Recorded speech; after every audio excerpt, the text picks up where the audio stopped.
কংগ্রেসের national working কমিটির meeting ছিল। সেই মিটিং থেকে যে সিদ্ধান্ত হয়েছে সেগুলি আপনাদেরকে আমরা জানিয়ে দিচ্ছি। এক হচ্ছে আমাদের ডিসিপ্লিনারি কমিটি নতুন করে তৈরি হয়েছে। কয়েকজন আগে ছিলেন, দুজন নতুন এসছেন, 5 জনের কমিটি আজ তৈরি হয়েছে। তারা হলেন ডেরেক ওব্রায়েন, অসীমা পাত্র, শুভাশিস চক্রবর্তী, দোলা সেন এবং শোভনদেব চট্টোপাধ্যায়।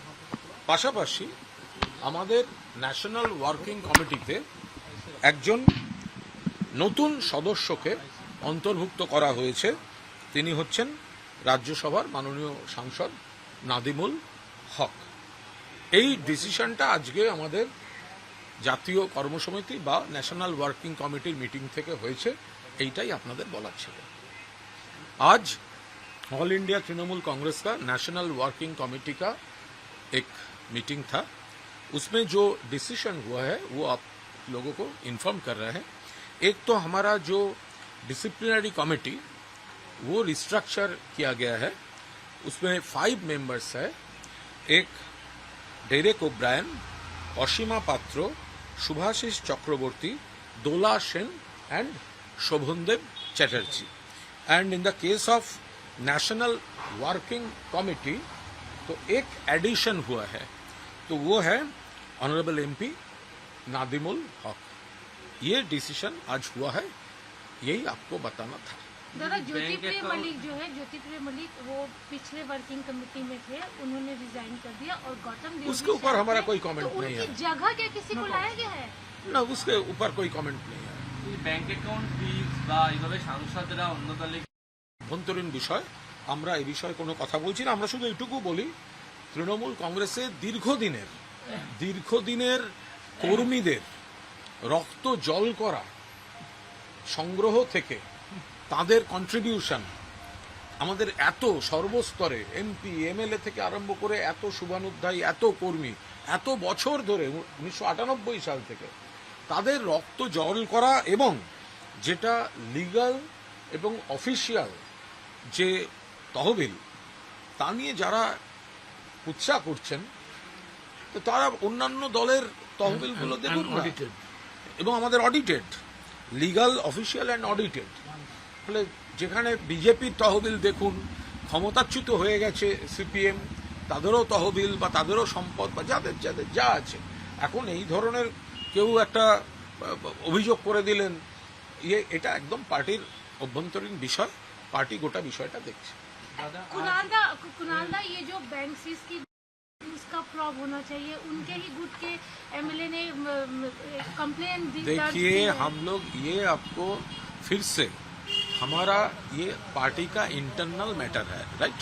हमारा जो फंड है वो 1998 से ये पार्टी, ये पूरा इतना सारे जो हमारा वर्कर्स है उसका खून पसीना एक करके ये फंड पार्टी का जो है, तो दूसरे बड़ा बड़ा फंड वाला पार्टी जो है, तो जो दिल्ली में सत्ता में है, जो स्टेट में सत्ता में था, तो उनके देखिए ना, तो क्या है तृणमूल कांग्रेस का, तो हमारा ऑफिशियल आपका पार्टी के तरफ से ऑफिशियल यही आपका रिएक्शन है। जो लोग मैलायन करने के लिए ये बोल रहा है, हम अभी ये पार्टी का इंटरनल मैटर है, पार्टी का लीगल, ऑफिशियल, ऑडिटेड फंड है। बाकी ये पार्टी कंसर्न जो लीडरशिप है वो देख रहे हैं।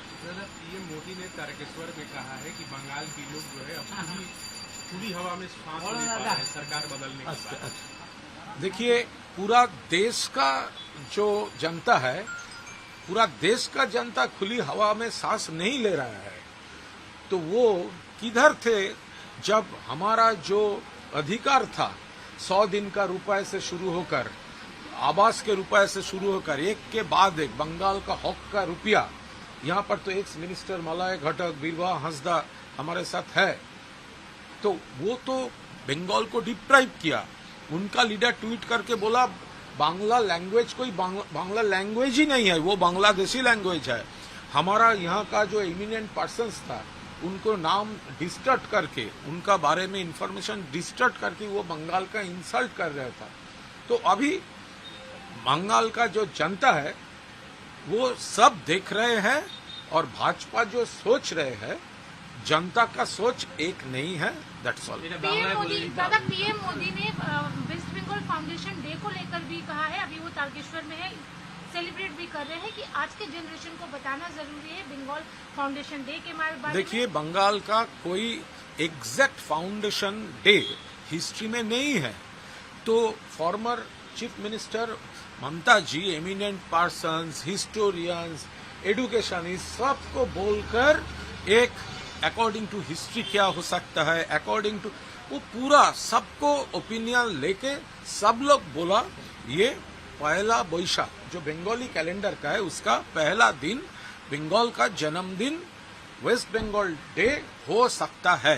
तो उसका रिकमेंडेशन एक्सेप्ट किया एक्स चीफ मिनिस्टर।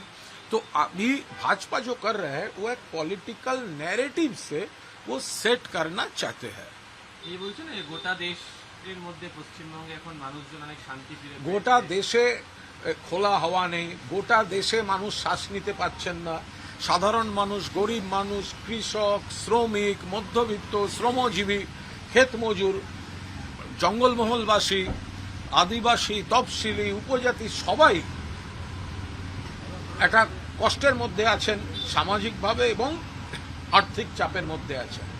ফলে বিজেপি যেটা বলতে চাইছেন এবং মানুষ যে কষ্টটার মধ্যে আছেন, এবং বাংলাতেও আগে তো ওনারা বাংলাকে অপমান করে এসছেন বারবার। ওনাদের ঐক্যে টুইট মালব্য আছে, একবার বলেছেন বাংলা ভাষা বলে কোনো ভাষা নেই, ওটা নাকি বাংলাদেশি ভাষা। 100 দিনের টাকা বন্ধ, আবাসের টাকা বন্ধ, 2 লক্ষ কোটি টাকার বেশি বাংলার বকেয়া দেননি, প্রাকৃতিক দুর্যোগে টাকা দেননি, অন্য রাজ্যকে দিয়েছেন। বাংলার মনীষীদের নিয়ে বারবার বিকৃত তথ্য দিয়েছেন, বিকৃত উচ্চারণ করেছেন। ফলে এই গোটা সব মিলিয়ে ওনারা যেটা বাংলা সম্পর্কে দেখাতে চাইছেন আর বাংলার মানুষ ওনাদের সম্পর্কে যেটা অনুভব করছেন সেটা এক নয়। ওনাদের ধারণাটা ভুল হচ্ছে। ইলেকশন কমিশন এবং কিছু মানুষকে সাময়িকভাবে বিভ্রান্ত করে ওনারা যেটা দেখাতে চাইছেন, বাংলার মানুষ সম্পূর্ণ অন্য জিনিস দেখতে পাচ্ছেন। কিভাবে কেন্দ্রীয় সরকার জিনিসপত্রের দাম বাড়াচ্ছে, পেট্রোল, ডিজেল, রান্নার গ্যাস থেকে শুরু করে জ্বালানি সব, অন্যদিকে হকার উচ্ছেদ, অন্যদিকে সন্ত্রাস, অন্যদিকে নির্বাচনোত্তর সন্ত্রাস। ফলে ওনারা যেটা দেখাতে চাইছেন আর বাংলার মানুষ যেটা অনুভব করছেন সেটা এক নয়, সেটা অচিরেই তারা দেখতে পাবে। Thank you. বলছে যে মানুষ এতদিন বাদে স্বাধীন হলো আর কি, বাংলার মানুষ এতদিন বাদে।